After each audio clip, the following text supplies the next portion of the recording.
오늘 말씀은 회당장 야이로의 12살 된 딸과 12회 혈루증을 앓고 있는 여자의 이야기를 하려고 합니다. 이 두 이야기의 공통점은 12해라는 오랜 기간 동안 어려움을 겪고 있었고, 또한 죽음의 문턱에 놓여 있는 절망적인 삶을 살고 있다는 것입니다.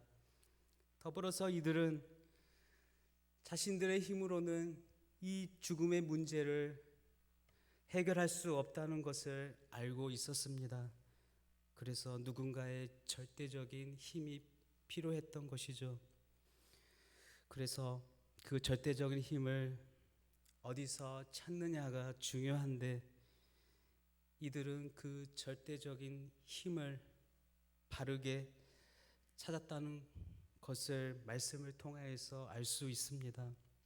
오늘날에도 많은 이들이 인생의 해답을 찾기 위해 많은 곳을 돌아다니며 찾고 있습니다.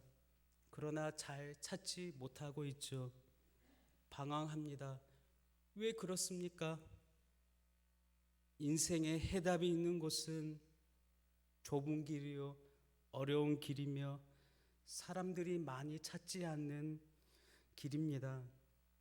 그로 인해 많은 이들이 인생의 해답을 찾기 위해 찾아가는 곳은 많은 사람들이 가는 곳, 넓은 길, 평탄한 길이며, 결국 그로 인해 귀한 인생을 허비하고 마는 것입니다.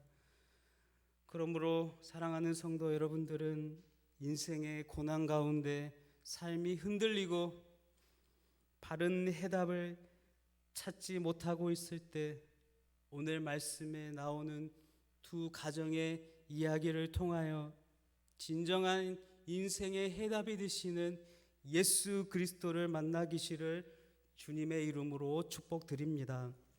먼저 인생의 해답을 예수 그리스도께 찾은 첫 번째 가정의 이야기를 들려드리겠습니다. 이 가정은 대단한 가정입니다. 갈릴리 지방 사역 중에 예수께서 지나가시는 어느 지역에서 가장 지위가 높은 회당장의 가정입니다. 회당은 유대인들이 가장 중요하게 여기는 곳이며 유대인들의 삶의 터전이요, 예배의 중심지였습니다. 그래서 회당의 장이 된다는 것은 오늘날로 말하면 그 지역의 군수 아니면 시장과도 같은 인물인 것이죠. 회당장들은 성경에 능통했습니다. 군중을 통솔하기 위해 정치, 경제, 사회적으로 전반적으로 매우 지혜로운 자였습니다. 그리고 그 지역의 어른으로 대우를 받았고 남부를 것 없이 매우 성공적인 인물이었습니다. 그런 회당장 야이로에게 어려움이 있었습니다. 남부를 곳이 없는 회당장의 장인 야이로에게 그 어려움은 바로 그녀의 하나뿐인 딸이 12살 된 딸이 아파서 죽어가는 것이었습니다. 12살밖에 안 된 어린 딸이 죽어가는 모습은 본 아버지로서 얼마나 마음이 찢어지겠습니까? 할 수 있는 모든 것을 다 동원하여 고치려고 했을 것이죠. 그러나 아무리 좋은 의사, 아무리 좋은 약을 써도 이 딸의 병을 낫게는 하지 못했습니다. 그러나 포기할 수 없었죠. 할 수 있는 모든 것을 다 동원해 보았습니다. 그러나 나의 사랑스러운 딸의 병은 낫지 않고 점점 병은 위중해졌던 것이죠. 이제 딸의 죽음을 코앞에 둔 이독한 상황 가운데 있던 회당장 야이로의 귀에 놀라운 소식이 들렸습니다. 그것은 나사렛 출신 예수라는 자가 병든 자를 고치고 기적을 일으키며 온 이 갈릴리 지역을 지나가는데 현재 그 예수가 이 지역을 지나가고 있다는 것입니다. 그 소식을 들은 야이로는 예수님의 소문을 가볍게 여기지 않았습니다. 그리고 예수라는 자가 자신의 사랑스러운 딸을 살릴 수 있는 마지막 기회임을 야이로는 믿었던 것입니다. 그로 인해 그는 회당장의 신분이지만 그의 모든 체면을 다 내려놓고 체면을 벗어 던지고 수많은 사람들이 지켜보는 가운데 예수님의 발 앞에 무릎을 꿇었습니다. 허리를 숙인 것입니다. 자신의 자존심을 다 내려놓고 자신의 모든 것을 예수의 발 앞에 다 내려놓았습니다. 오늘 말씀 41절을 한번 보실까요? 41절에 이에 회당장인 야이로라 하는 사람이 와서 예수의 발 아래에 엎드려 자기 집에 오시기를 간구하니 자신의 체면, 자존심 다 내려놓고 자신의 가정의 위기를 해결하기 위해 예수 그리스도를 선택한 것입니다. 그리고 이 선택은 훗날 딸을 고치는 바른 선택이 되었습니다. 사랑하는 성도 여러분, 우리 주위에도 절망 가운데, 고통 가운데 있는 사람들이 있습니다. 또한 그러한 사람들이 그 고통과 절망을 해결하기 위해 교회의 문을 두드리고 있습니다. 때로는 교회의 성도 중에 질병과 상처와 아픔으로 힘겨워하는 성도들이 있습니다.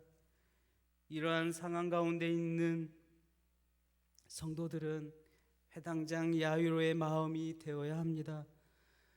자신의 모든 것을 내려놓고 전능하신 하나님 앞에, 주님 앞에 나아가야 하는 것입니다. 저는 도저히 감당할 수 없습니다. 내 딸아이의 병을 고칠 수 없습니다. 오직 주님만이 내 딸아이의 병을 고칠 수 있습니다. 나의 가정의 아픔을 고칠 수 있습니다. 내 상한 마음을 고칠 수 있습니다. 내 질병을 고칠 수 있는 분은 오직 전능하신 주님이십니다. 갈급한 심정으로 주님 앞에 나아올 때 우리 주님께서는 그 신음소리를, 그 갈급함을 흘러버리지 않으시고 귀담아 들으시고 안아주시고 위로하시고 치료하여 주시는 것입니다. 시편 91편 15절에 이러한 말씀이 있는데요. 그가 내게 간구하리니 내가 그에게 응답하리라. 그들이 환난 당할 때 내가 그와 함께하여 그를 건지고 영화롭게 하리라. 주님께서 회당장 야이로의 부르짖음을 외면하지 않으시고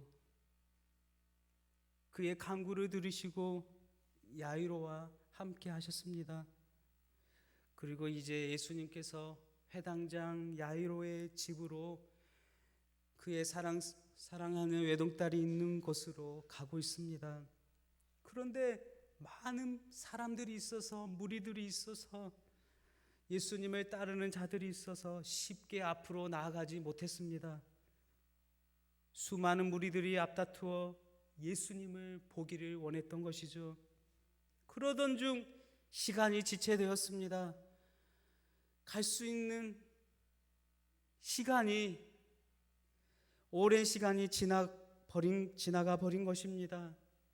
그로 인해 회당장의 집에서 급히 사람이 와서 이렇게 말합니다. 회당장님, 당신의 딸이 죽었습니다. 이 소식을 들은 회당장, 신라 같은 희망을 품고 딸을 살리기 위해 모든 체면을 다 내려놓았고 그토록 딸을 살리고 싶었는데 딸이 죽었다는 소식을 들은 것입니다. 아니, 딸이 죽은 것입니다. 그때 야이로의 가슴은 철렁 내려앉았을 것입니다. 가슴이 철렁 내려앉고 털썩 주저앉았을 것입니다. 이제 살아갈 희망이 사라졌습니다. 그로 인해 괴로움과 절망이 밀려옵니다. 너무 힘들어 아무것도 보이지 않습니다. 그때 곁에 계셨던 예수님께서 힘겨워하는 야이로에게 위로의 격려의 메시지를 전하는데요. 오늘 말씀 50절, 예수께서 들으시고 이르시되 두려워하지 말고 믿기만 하라. 그리하면 딸이 구원을 얻으리라 하시고, 또 52절에 모든 사람이 아이를 위하여 울며 통곡하며 예수께서 이르시되 울지 마라, 죽은 것이 아니라 잔다 하시니, 예수님께서 야이로에게 말씀하십니다. 두려워하지 마십시오. 믿으십시오. 힘내십시오. 딸이 구원을 받을 것입니다. 또한 당신의 딸은 죽지 않고 살 것입니다라고 위로의 말씀을 전하고 있습니다. 그리고 놀라운 일이 일어나는데요. 그 딸아이가 예수님의 말씀대로 죽지 않고 살아난 것입니다. 오늘 말씀 54절에 예수께서 아이의 손을 잡고 불러 이르시되 아이야 일어나라 하시니, 55절에 그 영이 돌아와 아이가 곧 일어나거늘 예수께서 먹을 것을 주라 명하시니, 예수님께서 아이에게 명하십니다. 아이야 일어나라. 모든 사람들이 죽은 아이로 인해 통곡하며 슬퍼하고 있을 때 예수님께서는 잠자고 있던 그 아이를 깨우신 것입니다. 사랑하는 성도 여러분, 야이로와 그의 가족들이, 그리고 그곳에 있던 수많은 군중들이 딸이 깨어나기 전에 죽은 자를 살리시는 예수님을 진정으로 믿을 수 있었을까요? 죽은 자가 살아난다는 일이 과연 인간의 이성과 상식으로 이해가 과연 되는 일일까요? 그래서 사람들이 비웃었습니다. 의심했던 것이죠. 오늘 말씀 53절에 그들이 그 죽은 것을 아는 거로 비웃더라라고 말씀합니다. 또한 그의 부모들도 56절에 그 부모도 놀라는지라라고 말씀하고 있습니다. 아버지 회당장인 야이로 또한 그 기적의 현장에서 매우 놀라웠습니다. 아니, 죽은 딸이 살아났으니 얼마나 놀랐겠습니까? 그러나 그 놀라움은 믿음을 포기하지 않았기에 가능했던 것입니다. 믿음을 포기하지 않았기에 딸이 살아난 것입니다. 놀라운 일이 일어난 것이죠. 그러므로 우리들 또한 믿음이 겨자씨만하다고 해서 이 나의 믿음이 쓸모없을 것 같다고 해서 이 겨자씨만한 이 작은 믿음을 버리면 안 된다는 것입니다. 이 겨자씨만한 믿음도, 아주 작은 믿음도, 그 믿음을 주님께 가져가 붙잡으면 우리 주님께서 귀하게 쓰시는 것입니다. 그러나 이런 사람이 있습니다. 자신의 믿음이 너무 작아 겨자씨만하다고 보잘것없다고 버리면 주님께서 그 겨자씨만한 믿음을 버린다면 주님께서 역사하는 기적의 현장을, 생명의 현장을 경험하지 못하는 것입니다. 이렇듯 회당장 야이로는 믿음을 버리지 않았습니다. 흔들렸을 것입니다. 딸이 죽었을 때 믿음을 버리고 싶었을 것입니다. 예수님을 저주하고 싶었을 것입니다. 그러나 흔들리는 믿음이었지만 끝까지 주님을 의지하였던 것이죠. 딸이 죽었다는 소리에 두 다리에 힘이 빠지고 주저앉았을지라도 끝까지 포기하지 않고 주님을 바라본 것입니다. 주님의 능력을 본 것입니다. 주님의 생명을 본 것입니다. 요한복음 11장 25절에 예수께서 이르시되 나는 부활이요 생명이니 나를 믿는 자는 죽어도 살겠고 무릇 살아서 나를 믿는 자는 영원히 죽지 아니하리니 이것을 내가 믿느냐. 사랑하는 성도 여러분, 예수님의 기적의 현장에서 어떤 이들은 믿음을 붙잡았으며 어떤 이들은 믿음을 버렸습니다. 그러나 다시금 적은 믿음이라도 부여잡고 주님을 바라본다면 놀라운 일들이 일어나는 것입니다. 주님께서 역사하시는 것입니다. 예수 그리스도 안에서 살아나는 것입니다. 죽은 자도 살아나는 것입니다. 부활을 경험하는 것입니다. 우리의 믿음이 아무리 연약하고 작은 믿음일지라도 예수 그리스도의 죽으심과 부활을 믿는 자에게는 영원한 생명을 얻게 되는 것입니다. 딸의 죽음으로 지쳐있고 믿음이 떨어지고 있지만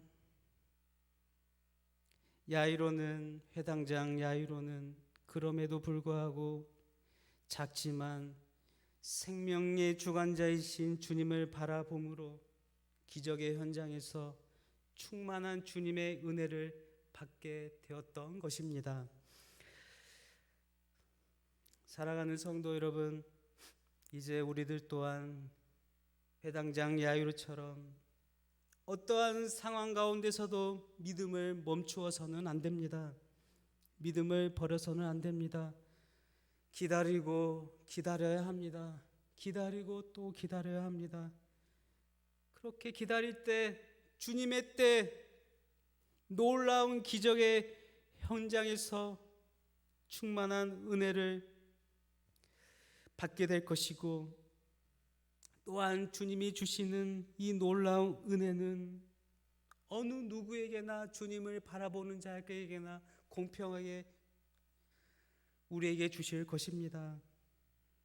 가난하든 부하든 지위가 높든 낮든 회당장이든 가난한 자든 공평하게 누구에게나 주어지는 것입니다.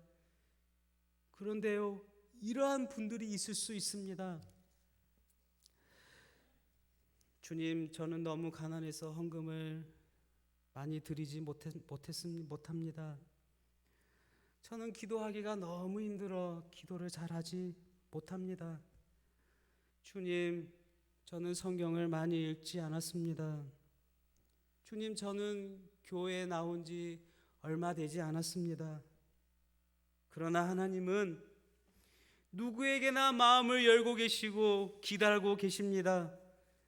그리고 그가 믿음으로 기적의 현장으로 뛰어 들어가기를 원하십니다. 생명의 현장으로 나아가기를 원하시고 계십니다. 그렇게 우리의 작은 믿음일지라도 하나님께서 역사하시는 기적의 현장으로 믿음을 선포하며 나아가시는 믿음의 성도님들이 다 되시기를 주님의 이름으로 축복합니다. 이제 두 번째 가정의 이야기를 하려고 합니다.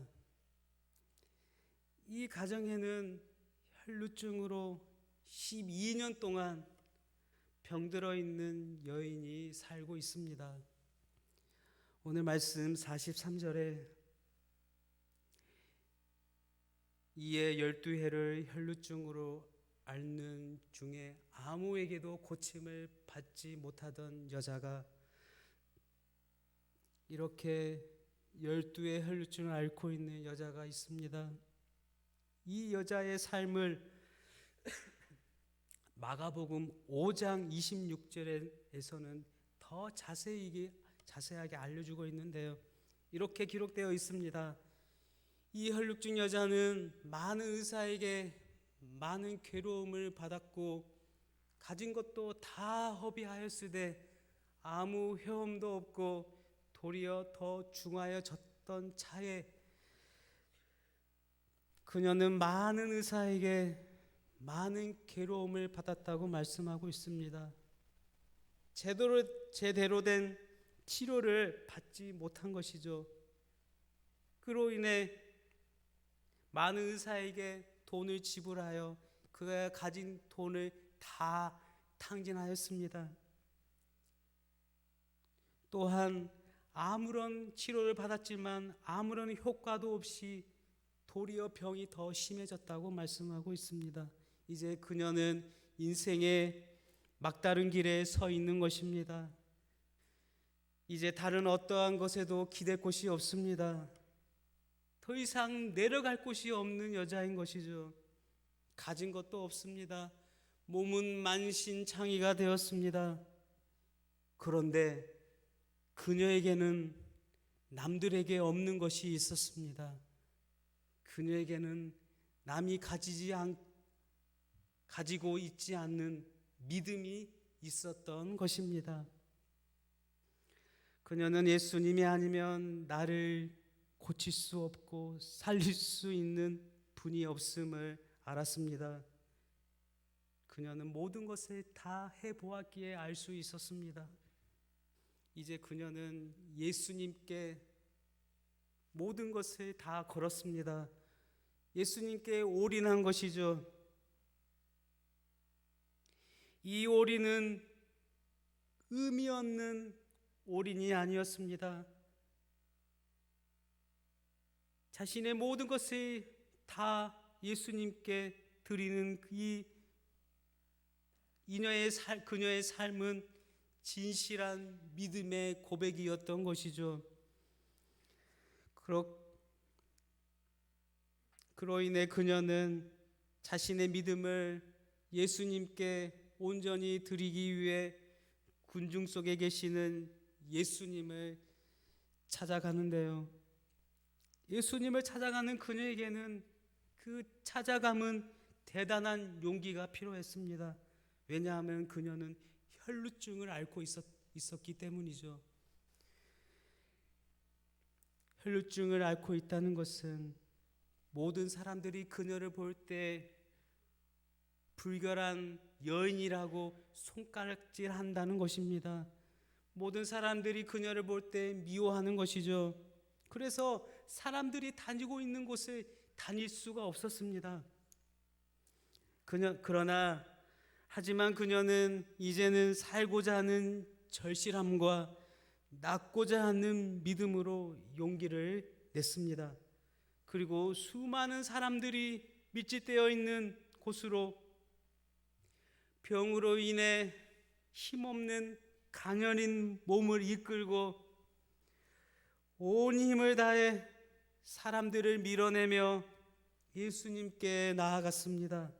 그리고 믿음으로 낫기를 바라며 주님의 옷자락을 만졌습니다. 그 후에 놀라운 일이 일어나는데요. 상상하기 어려운 일이 일어납니다. 예수님의 능력이 그 여자에게 들어간 것입니다. 그녀의 몸이 치료가 되었습니다. 예수님께서 그녀의 몸을 치료하신 것입니다. 사랑하는 성도 여러분,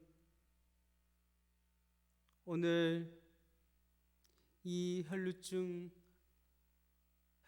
앓고 있는 이 여인의 믿음을 보면서 우리들 또한 이 12의 혈증을 앓고 있는 여인의 믿음처럼 신앙생활을 해야 하지 않을까요? 오늘 예배 가운데 또 우리들이 드려지는 예배 가운데 주님의 능력을 경험해야 하는 것입니다. 주님의 예배 가운데 우리의 인생이 뒤집어지는 그러한 시간들을 가져야 하는 것입니다. 주님 은혜를 주십시오. 내 영혼이 회복되어지기를 원합니다. 내 병든 몸이 치료되기를 원합니다. 주님이 저에게 너무 필요합니다. 주님밖에 산 소망이 없습니다 라며 주님을 찾아야 할 것입니다. 그때 주님의 능력이 우리에게 임하는 것이죠. 주님의 능력이 임함으로 저와 여러분들의 영적인 목마름이 해결되는 것입니다. 그런데요, 반대로 바쁘다는 핑계로 예배를 등한시하고 마지못해 등 떠밀들 교회 와서 예배드리고 형식적인 예배, 시간 때우기식 예배를 드린다면 과연 그 예배에 하나님의 주님의 능력이 나올까요? 하나님께서 과연 역사를 하실까요? 12년이라는 오랜 시간 동안 힘들어하고 지쳐있고 갈급함으로 갈증으로 살아오던 해당장 야이로의 가정과 혈루증 여인의 가정에 생명의 빛이 임하였는데요. 이 생명의 빛은 오직 예수님께로만 나아갈 때만 가능한 것입니다. 그러므로 오늘 말씀처럼 부활이요 생명이 되시는 주님을 더욱 바라보시기를 바랍니다. 혹여 오랜 슬픔 가운데 고난 중에 계신 분이 계신가요? 간절히 기도하는 기도의 제목을 가지고 계신 분이 계신가요? 풀리지 않는 인생의 문제 가운데 힘겨워하는 삶을 살고 계신 분이 계신가요? 다시금 주님 앞에 우리의 믿음을 내어 드리시기를 바랍니다. 그리하여 우리의 오랜 아픔과 슬픔과 어려움들이 치료되어지고 회복되어져서 주님의 놀라운 은혜와 사랑을 경험하며 하나님의 놀라운 은혜 가운데 살아가시는 믿음의 복된 성도님들이 다 되시기를 주님의 이름으로 축복드립니다.